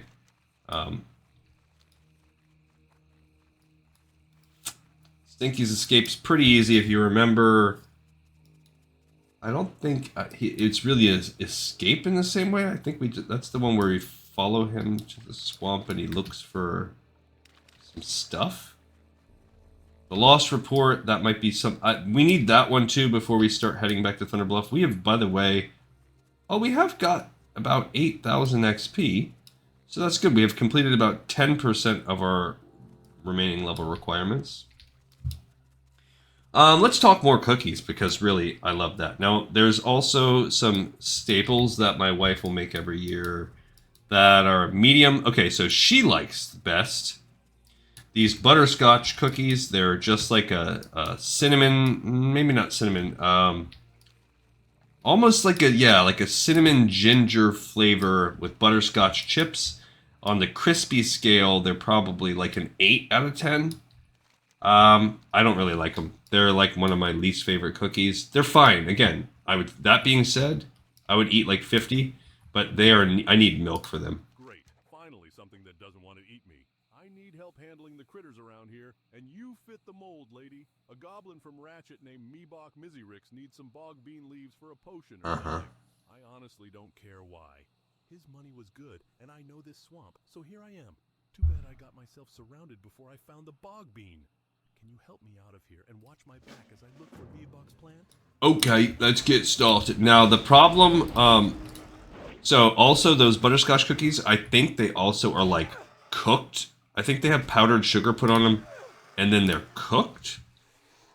So it doesn't stop the seal, but what it overall makes is like a freaking hyper sweet cookie. It's too sweet for me. That's what it is. It's not the flavor. It's also very crunchy, so it makes it to where like I basically need milk to go with them. I don't dislike them though. They're just on the lower end of the spectrum. I'll still eat them, but like because of that whole ginger element to them, they also have this like if I eat too many, I feel like I'm going to get heartburn. And they're just too sweet. I like a sweet savory combo or a mild, like that butter cookie. Those little butter cookies are just like the perfect level of sweetness for me. I love them, and they just like melt in your mouth. I get a little savoriness from the butter. Love those cookies. She also really loves, or no, my other daughter actually requested. It's a cinnamon roll cookie. And it is exactly what it sounds like. You basically make a cinnamon roll as a log cookie. For those of you that do some baking cookies, you kind of set your dough, roll it like a log, then slice it once it's cold. You make that like a cinnamon roll style dough, cinnamon and sugar throughout, and then slice it, bake it, and then you drizzle it with like sugar, melted sugar that will kind of turn into like a glaze. It tastes like a cookie version of a cinnamon roll. Totally fine. A little bit dry. Maybe like a 7 out of 10. They're fine. They're just... They're... It's kind of like a cinnamon roll, but not quite as good as a cinnamon roll. It tastes exactly like a cinnamon roll, but crunchy like a cookie instead of like a cinnamon roll. So I just... Yeah, it's not bad at all. They're just like medium. And then I requested, because it's a good staple cookie also, meaning it makes a big batch that fluffs out the whole shebang, is a white chocolate chip cranberry oatmeal cookie. Or maybe it's just cranberry, not oatmeal. They're good. They're just a nice dippable chocolate chip. It's white chocolate chip cookie, cranberry, like little craisins or whatever in it. I think they're good. They go good with milk. They go good with a cup of coffee. Makes a huge batch. They're nobody's favorite, but nobody really dislikes them. I guess if you really hated craisins, some people might, but I don't care. I like them. And that's about it, I think. Okay, now let's get out of here. He got that bog bean thing super fast. He does not mess around. Let's go over there and collect it. Oh, there's one. There must be one around here somewhere. Alright, so the ending of my cookie story. I might be forgetting something. And this is, all of these, this is probably less than half of what she normally makes. She's just decided to cut a lot of the extras. We normally make, every single year, we make big batches of gingerbread cookies and sugar cookies that are cut with the stencils and decorated. They take an enormous amount of time to decorate. It's usually a family thing. We'll sit down for a few hours, 5 or 6 of us, and decorate these cookies every year. But as my kids have gotten older, I can make it from here. Thanks, Gleekonsole, and talk to my employer about your reward. Unfortunately, because we are a horde, we have to go all the way back to we have to go to Ratchet to turn that quest in. So we're not turning it in on this episode. We're now going to go over to Swamp Eye Jarl. We're also going to be screwed because we don't have the soothing spices. We're going to have to come back to him. So that stinks. We have everything else that we need, but that does stink about the spices. But yeah, whatever. We can get these Myrefin heads too and work our way to the captain's documents. Actually, I'm going to do I'm going to do the documents, then work my way back up to the heads. Alright, so let's talk to old Billy Bob Thornton over here. Old Sling Blade. I like cooking. Good swamp cooking. Fried green frog legs and the like. And for cooking, I need spice. Soothing spice. Then I'll make a stew and stew it up and suck it down. And Gross. Disgusting. You like stew? So I took for granted, I really thought we were going to have the opportunity to buy some. That is only marked there because you could buy some from that vendor, but we are not an alliance, so we can't buy any right there. It's really a shame. I did not realize they don't sell any in Brackenwall. They don't sell any in Camp Tarajo either, but they sell some on the road to the crossroads for whatever reason. There've got to be someone that sells them in Crossroads, in Ratchet also. So whatever, we will. I'm surprised they don't sell any in Camp Tarajo. We have a few places we need to go to. We'll go there. He's going to send us back over to get those spider eyes. I think they're over there. Not a lot we can do about that.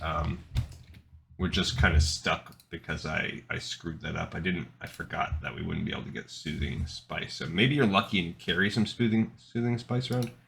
Forgot to tag Stinky's Escape that we picked that one up too.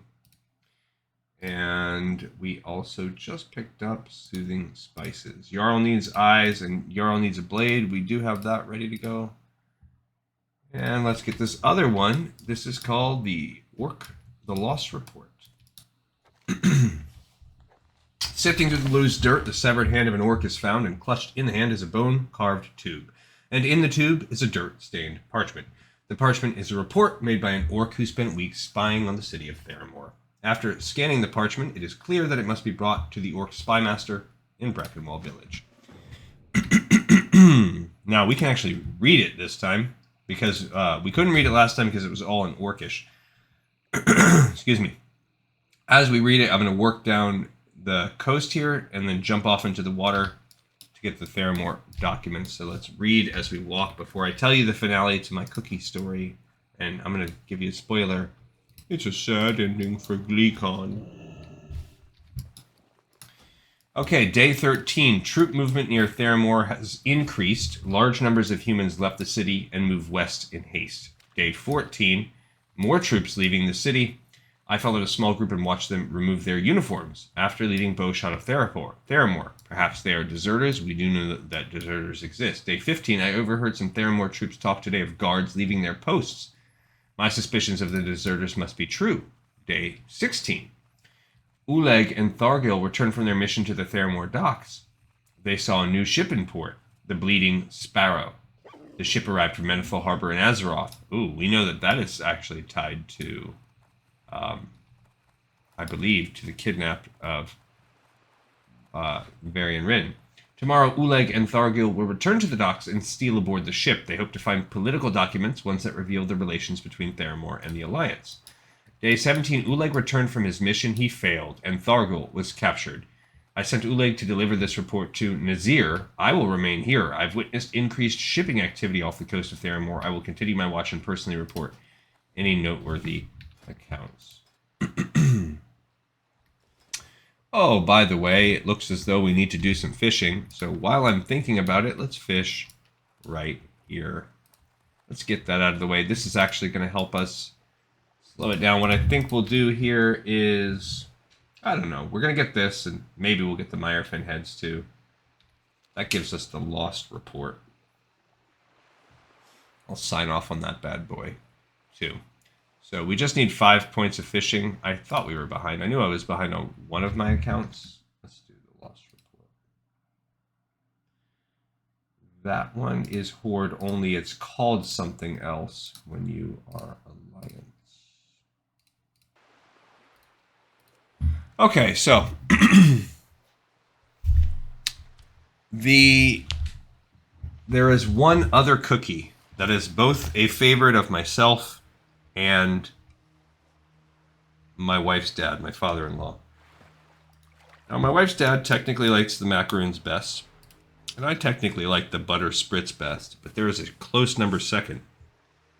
It is a cookie called the Black Forest Crinkle Cookie. And on paper, it would sound like it's going against every single thing I just said I don't like about cookies. It's covered in powdered sugar. It's a heavy chocolate-based cookie. So why would a cookie like that be so good? I don't know. First of all, it's a small batch cookie. So when you make this cookie, it's usually maybe 12 cookies in an entire batch. So even when she makes a double batch, I mean, we're on rations. By the time we send everybody, if we send everybody one, half these cookies are gone, even if she does a double batch. So part of it is that there's the scarcity. You only get to eat a few. Even if she makes like a triple or quadruple batch. Or maybe I'm wrong. Maybe it's like 18 as a single batch. So part of it's that. First of all, they are the best dippable cookie. They're probably like a 6 out of 10 on the crispiness scale, which is the perfect crispiness for cookie dipping. It means you absorb a lot of milk, but you're not just falling apart all mushy. The powdered sugar that they're covered, they're not like covered. It's like they're sprinkled in it. So it doesn't seal them off from the milk, and but it helps enough that even though they're kind of soft, it still makes them not overabsorb. They're also filled with black cherries, which are freaking delicious. And they have little chocolate morsels within the chocolate cookie. So you get this like hot melted chocolate with black cherry inside, which is such a good combo in a cookie that is eminently dippable. I love dipping some cookies. It basically tastes like a perfectly dippable black cherry brownie. And brownies are so yummy with milk, but they're terrible to dip because they just like disintegrate most of the time. So, I don't know. You add that little cherry element in there. I just love it. So every year I like those. This year they were my special request. She made me the spritz because she just did that without asking, because she's a thoughtful woman. But she did something different to them this year. I don't know what. The only thing that we've speculated is that you're supposed to, in this recipe, fully melt the butter when you mix it into the dry part of the mix. And she just used softened butter. It's the only thing we can think of that's different, because the cookies came out terrible. First of all, they did not flatten. So they stayed little balls like those Hawaiian wedding balls. So they're basically like a chocolate version of the Hawaiian wedding ball. There are these little balls. Because they didn't flatten also, all of the powdered sugar stayed condensed like a seal around them, instead of flattening out and like opening up to allow the milk to come in. And they're just denser, drier. It's just a very sad experience for me. And I think that I deserve your sympathy. You might point out, but hey, you have like 10 different kinds of cookies to eat right now. And they're being fresh baked daily, every day when you get home from work. And you're not wrong, but it doesn't stop me from just being a little bit sad. You know, you get used to something and it happens for 20 years or whatever, and you start to take it for granted, and then when one of these cookies comes out bad. So, the B-side of this tape is I can tell you about cookies that we have cooked in the past that have slowly fallen by the wayside. I can tell you about disaster cookies. I mean, I basically could just do 2 straight hours of cookie talk, because that's how much I love cookies. Christmas cookie bonanza is the most wonderful time of the year at my house.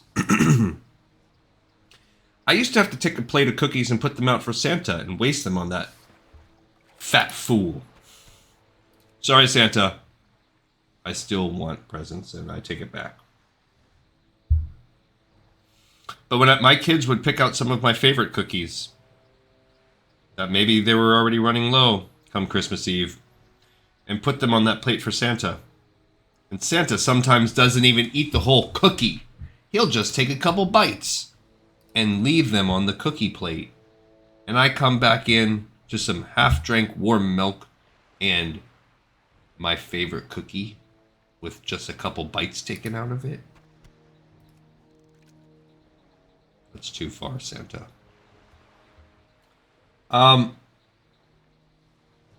This person in chat just said, kid needs milk, 1 sec. I feel like, is this like breastfeed issues, nursing issues? I'm going to put that in chat. No, I'm going to put nursing, not breastfeeding. That's breastfeeding. That's inappropriate.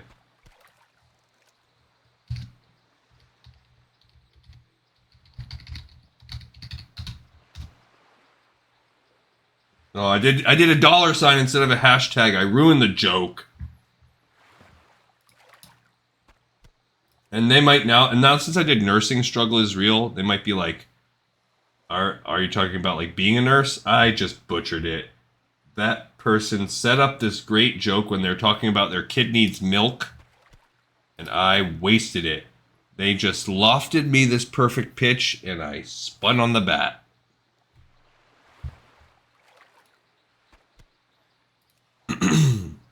Terrible. I can't forgive myself for wasting that opportunity. Okay, I lied. I can forgive myself. By the way, we are progressing quite nicely. We're about we're already only needing 1 more point of fishing. Okay, so one of my favorite cookies that we don't make anymore because no one likes it except for me, and it was a lot. It makes a big giant batch, and it was very hard for me to eat them every year, is something called the dictionary cookie. I like to describe this cookie as being the lasagna of cookies. I love lasagna. I also love cookies. This is, you take basically a lasagna pan or a deep, 8x8 pan, and you basically build a lasagna style cookie. You take a butter cookie, Cook it very thin, very, very thin. As thin as lasagna noodle, but like a whole sheet. And this is going to make up your lasagna layers. Okay, so you put one layer in, you add some of the ingredients I'm about to mention, you put the next layer in, so on and so forth. The alternating layers are jelly on one layer, and then this cream that I'll talk about in a second on the others, and they alternate, boom, boom, boom, boom. And you can usually fit like, I don't know, 6, 8 layers in. It's a pretty tall stack cookie initially. So the jelly is alternating apricot jelly or blackberry jelly. So apricot and blackberry jams or jellies alternating. Then on the other layers is a ricotta cheese or something. I don't know what can't remember what it is. If it's sour cream, ricotta cheese, I don't know, I can't remember. Some kind of white cream thing like that with walnuts in it, ground up very small, and something, maybe you mix some of the jelly in that too. Somehow that's also sweet. I can't freaking remember. I don't make it. My wife makes it. So you keep doing these alternating stacks, and then on the top layer there's like a buttercream icing on top, and then you put sprinkles all over the top of it.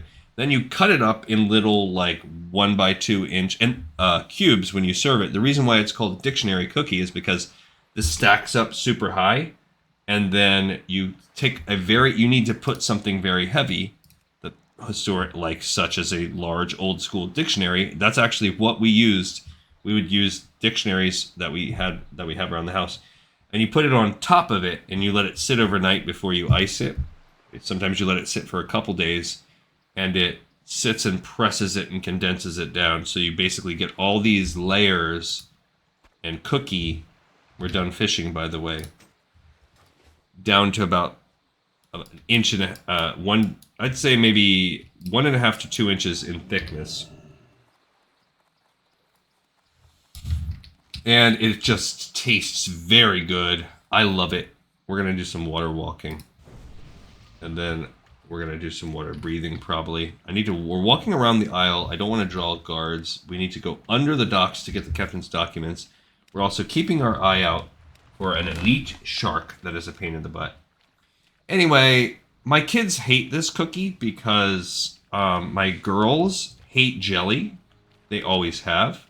They hate jelly donuts for the most part. They hate jelly on their peanut butter jelly sandwiches. Anything that has jelly in it, they pretty much hate. My oldest daughter especially, she despises anything. My other daughter might eat some jelly. And my son hates dairy, so he doesn't like that whatever sour cream layer, whatever that is, I'm not sure. So that leaves this to be... My other son did like it, but that basically means half the family was not eating these cookies, and it makes a huge batch. And when you're dividing this up, the other people liked other cookies more. I was the only one that really loved these cookies. So basically, it's me eating an entire lasagna worth of cookies on top of all the other cookies. And eventually I just stopped fighting the fight. I was like, I can't. It's too much. Okay, we got the documents. No shark in sight. I promise you there is a level some odd shark down here. I don't want to see him, really. It's like a level 47 elite or something like that. We saw him on one of the other episodes. I don't see him right now, but it's okay. Okay, so that's it. We're going to now go back. I think we have... I guess we have time. I don't know. I don't think I've ever even been to this lighthouse over there. Is there a dude that goes over there? It's kind of cool. Alright, what we're going to do now is head back up for the Mirefin. We'll start killing some Mirefin. I don't know that we'll get them all done. But... got the captain's documents. Oh, we can read these too. Oh, but it's in human language. So we could translate it if we wanted to go online, but I'm not gonna because it doesn't match the lore. So that is one of the cookies that's fallen by the wayside. Like I mentioned, the sugar and the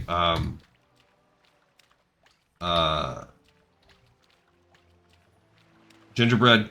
There is a cookie that we almost always make called a pistachio button. It's another log cookie. It's got pistachio nuts ground up along with some, like, I don't know, pistachio extract or some kind of pistachio flavoring. The cookie is a thumbprint cookie. It's like a roll style, about the size of your thumb, pressed down. They're coin-shaped. It has a brown cookie edge, and the center is green, probably some kind of dye extract, I don't know.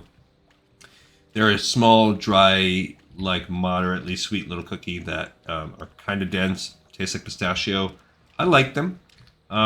They just are not banging enough that as we started cooking out cookies over the years, they fell by the wayside.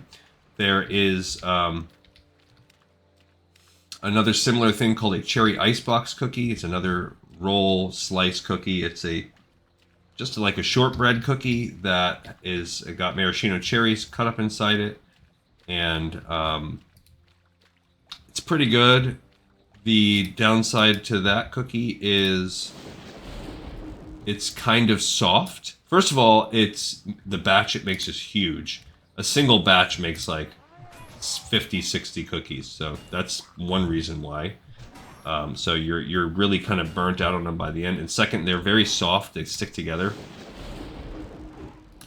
So I think when we did this before, these guys had like a 50% drop rate.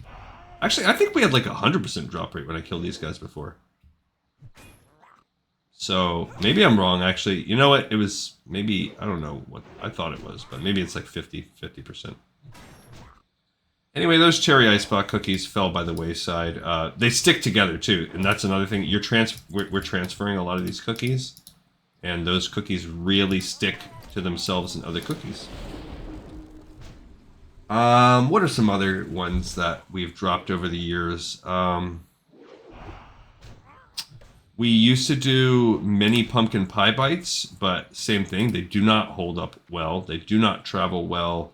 And after coming so close off of Thanksgiving, I personally didn't. I don't need them in my life. My kids love them because they're also drizzled with like a chocolate on top of them. The kids like them, but they do not travel well. That's pretty much what killed them. They do not hold up or travel well, so you're on a priority to eat them fast, and they're not really a cookie, so they only lasted, 5 or 6 years before they were voted off the island. We also made with them like a mini cherry pie bite a couple years. I like those, but same reason they were voted off the island. There's plenty of cookies that we have that we experimented on for a year or two, and then just we're not voted back on to Christmas. That's our second head. Trying to think, like typically anytime you do a mint cookie, those don't usually make it in my household for more than 1 or 2 Christmases. There was one cookie in particular I'm saving. We have a few disaster cookies that I want to talk about. We're gonna get to them soon. The disaster cookies. I'm just trying to think of any other just neutrals that just didn't make it over the years. We're trying to get 12 heads to feed this dude, by the way. And then my goal would be to make it back to Brackenwall Village. I'd like to do that on this episode, but I'm not going to spend that much time on this. So if this ends up taking us more than around 10 minutes... Oh, I just got enchanted sea kelp that we need to summon that guy again. Yeah, if this ends up taking about more than 10 minutes, I'm going to bail on the heads and save it for next time. Because I want time to go run back to the town, turn that quest in, and then hearth back. I want to use the hearth on this episode so that it's also ready for a cooldown next time. But the drop rate's really good here the respawn rate on these guys is really good. But we just did this quest last time too, so it's fresh. There's nothing different on the Me Hungy quest. Could open that barrel. Yeah, we've only got 2. So I don't know if I'm killing the more lamer ones, but it's probably made up for the fact that the drop rate's so high, or the respawn rate's so high. Alright, what else do we have? Oh, we used to make these, we made them for a long time, but again, they fell by the wayside the same way that the dictionary cookies did. They were these little shortbread cookies. I don't remember what they were called, but they were like a triangular shaped shortbread, and they had almost like a miniature turnover, but like in a shortbread cookie. And they would have the same jelly as the dictionary cookie, either an apricot or a blackberry. You'd alternate, and that was it. They were kind of just like a sweet little shortbread. We got our 3rd head that folded over on that jelly. I used to like those a lot. Those are very good. But like I said, half the kids don't really like the jelly, so that led to them dying after a while. I feel like there's maybe... Now we don't normally make any kind of chocolate chip cookie.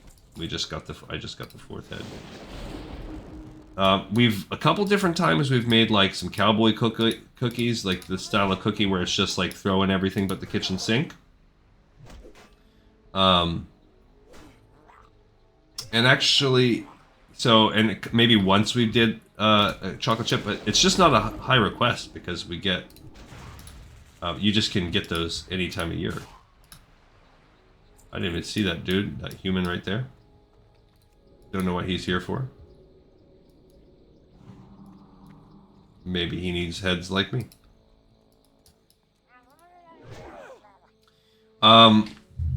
What else do we have here? I'm trying to think of some of the others. I mean, there was a stretch of years where she was really making 25 to 30 every period. So oh, you know what? I'm surprised she did not make it this year, but she usually makes 1 to 2 biscotti, but she didn't make it. My wife, and she normally really loves it. I don't know what made her not make it.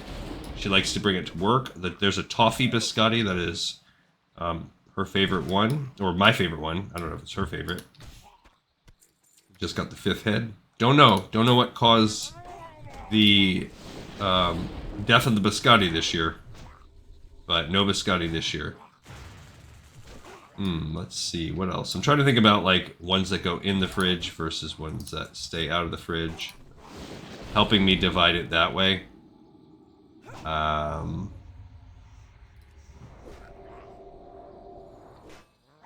While we chop off these heads. I mean, this quest is called Hungry.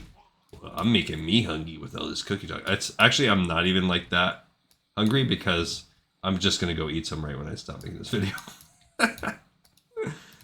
So I hope I'm not killing it for you, but I'm gonna walk right out there and grab me some cookie. We did some apricot. We used to do these apricot bites. 6, we're halfway done. We did that a couple, we did those for a few years. It's like a thumbprint cookie with apricot in it.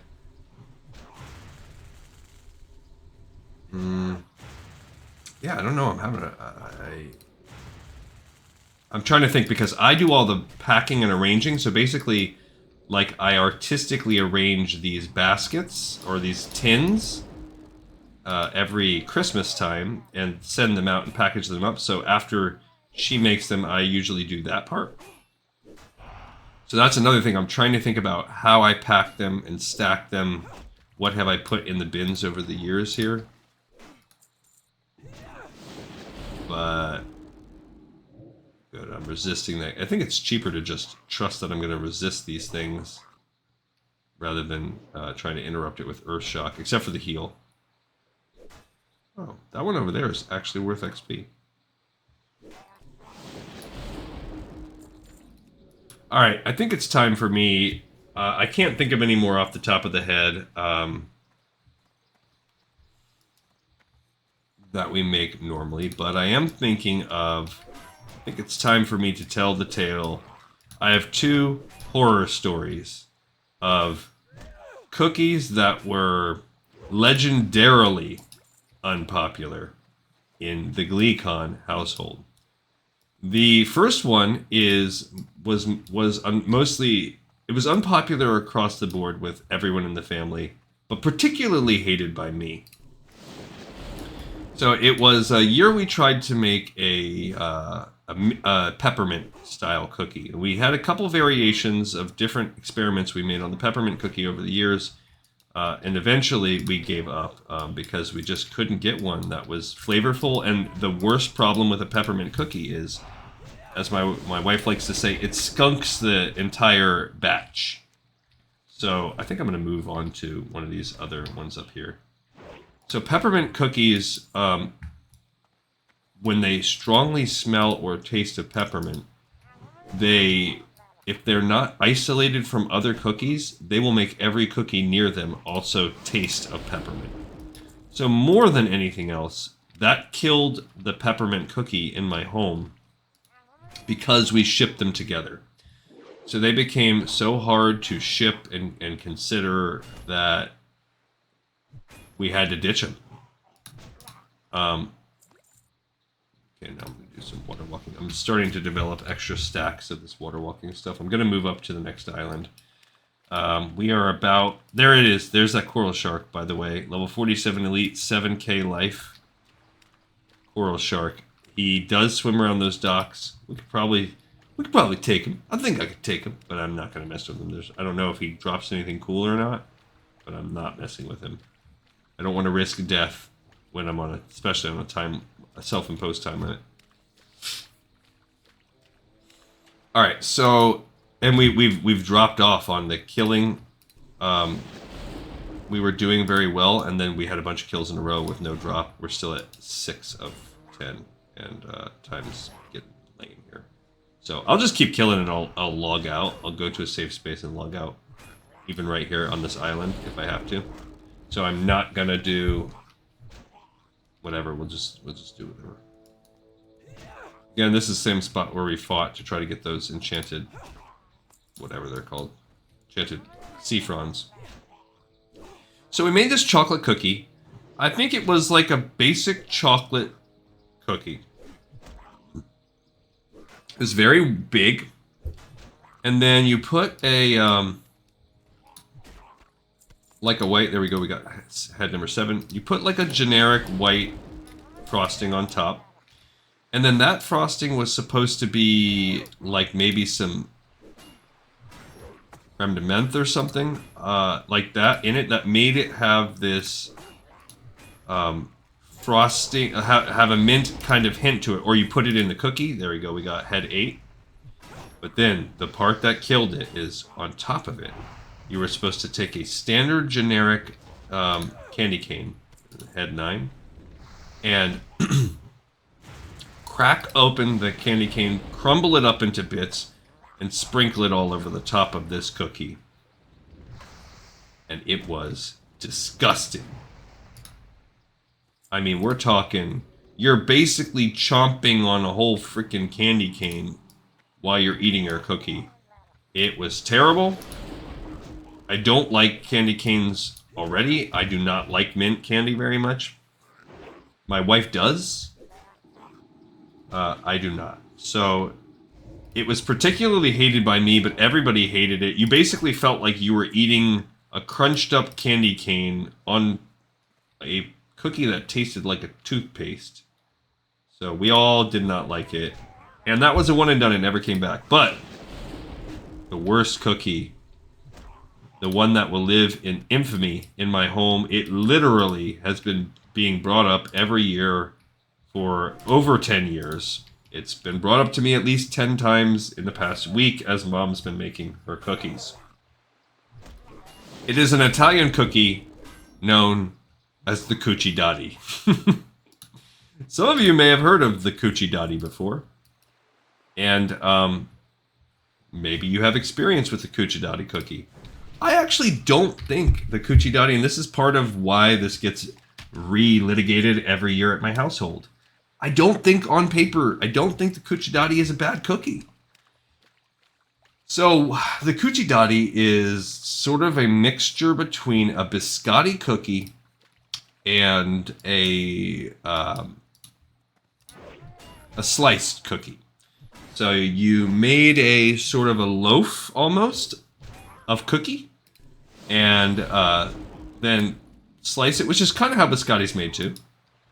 And so it's got that sort of biscotti consistency. Well, what does that make it? It makes it pretty, biscottis are pretty dippable. That's why they're popular with like coffee and stuff.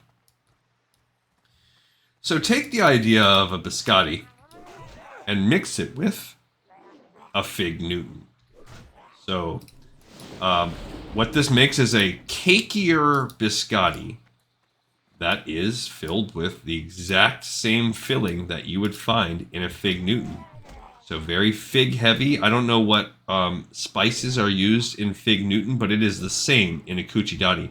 Now, I like fig Newtons, he says as his voice raises, indicating an attempt to convince both himself and others.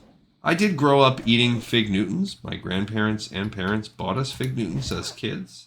I do enjoy a fig Newton. I have no problems against a fig Newton. My kids are not raised in the 80s. They were not raised on fig Newtons. And they were not interested in fig Newtons. They didn't need fig Newtons as part of their life. By the way, I've just pulled like 5 of these guys. Okay, so I'm hoping on top of all this stuff, I'll actually get my heads. This time is ticking, ticking, ticking into the future. As of right now, we have 10. And now I just pulled another one. Okay. Alright, let's get these wind. I'm getting low on mana. I could potentially use something. They just hit me with this curse. I'm gonna use this potion. Remove the disease. Do not aggro more! If I did it. Okay, I just aggroed more. So now I've got to run. Because I've aggroed more, I will not be able to survive this fight. I'm also, oh gosh.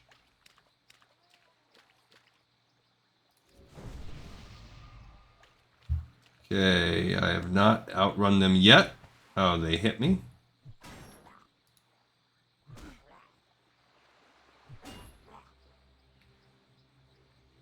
Whew, okay. So I did get 1 head in all of that. I just need 1 more. We're also about to run out of time, and of course I'm going to eat my words and keep, since we're 1 head away, that's all it took to convince me to be like, yeah, we could do it. Alright, so my kids absolutely to a child despised the Coochie Dotty cookie. None of them wanted it. My wife tried. There we go, we got the final head. She tried, like a champ, to make herself like a Coochie Dotty cookie. She is not a big fan of fig or fig Newton. She does not really like raisin. Figs are in that raisin family. My kids, like most kids, are not fans of raisins. I have the palate of an old man. I don't mind a raisin or a fig Newton. The problem, and why I ultimately had to side with my family and why this became a torturous experiment for me, is guess who was stuck eating like 5 pounds of Coochie Dotty, because the batch was of course huge and no one wanted to touch these Coochie Dotties. So I can still completely feel them, smell them, taste them today. I ate so many Coochie Dotties that Christmas. And also, you know, it doesn't help hurt the story that the name of the cookie is Coochie Dotty. My kids will not forget it. Neither will I. Like I said, I can still, just like it was yesterday, I can taste a Kuchidati cookie in my mouth right now. So, if you are a enormous fan of Fig Newtons, like Fig Newtons do it for you, and there's no such thing as too many Fig Newtons, and you're not having 20 other types of cookie to think about, then I strongly suggest the Kuchidati cookie. But outside of that, all it serves now in my house is a legend. The legend of the Kuchidati, of the time when Dad insisted on a cookie everyone thought was going to be terrible. I said, no, it sounds good. It turned out to be terrible. Then Dad stubbornly ate 5 pounds of Kuchidati on his own. And I think it took me like 3 weeks.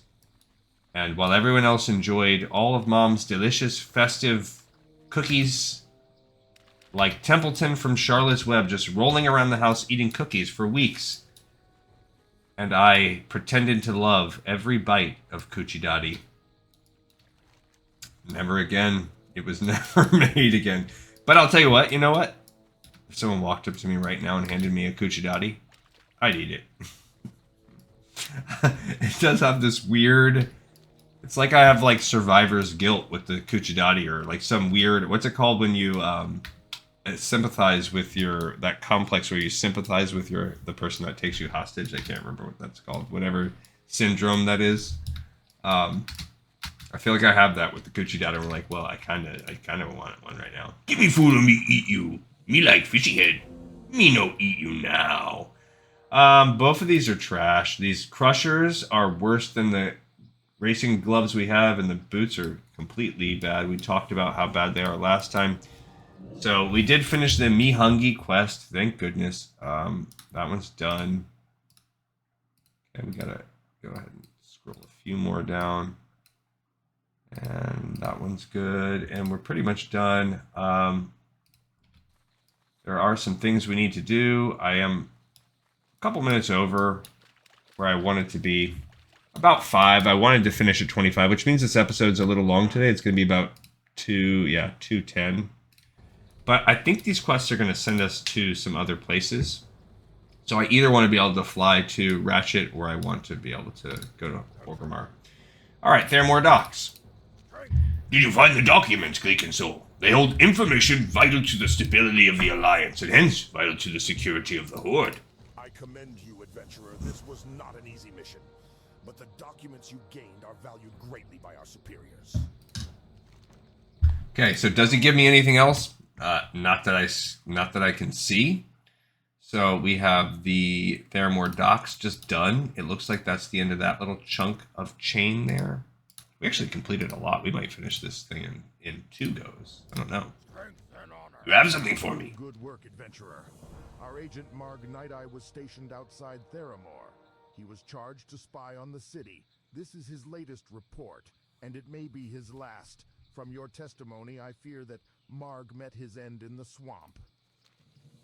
Okay, so that is the end of that one. The Lost Report. I don't know why it actually ended.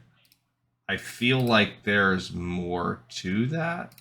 So there's the severed head, the troll... Oh, this is what it is. You now have to go back and get his severed head. We're going to do that next time. We don't have time for that today, but that actually is going to mean we're going to have to go back and do that before we even fly back, which means we're going to have flight time and everything.